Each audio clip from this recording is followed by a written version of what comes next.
Inihaw na tilapia. Guys, yan po yung inihaw na tilapia dito sa ating kawali. Ang natanggal lang naman dyan ay yung mga kaliskis. O, diba? Kasi nga po, dito lang natin nilagay yan sa kawali. Kaya yan, nabakbak yung kanyang kaliskis. Pero buo naman yung kanyang laman. So, ngayon meron guys tayong twist na gagawin dyan.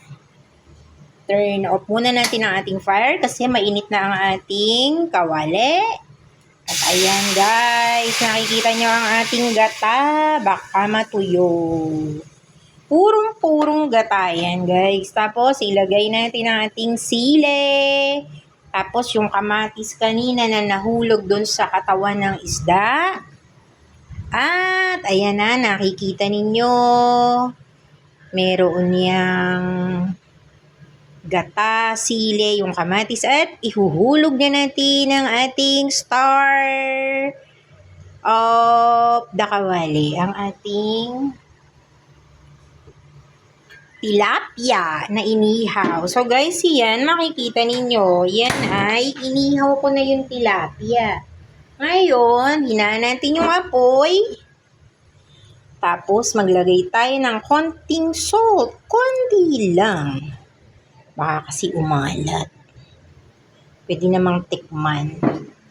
Huwag nyo lalagyan guys ng tubig yan ha. Gata lang. Kung marami kayong gata, edi mas mabuti. Pero kung isang pouch lang, ay yun lang. Huwag na natin pong lalagyan ng tubig. Tapos, ayan o, diba? Ayan.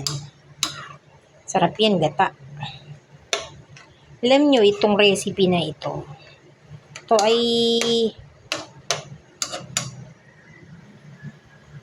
ginawa lang namin. Noon kasi, nag-ihaw yung aking wish heart ng tilapia. Tapos, tabang.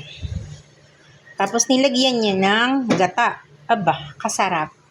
Nandun yung smoky flavor guys. So, hintayin lang po natin na yan ay kumulo.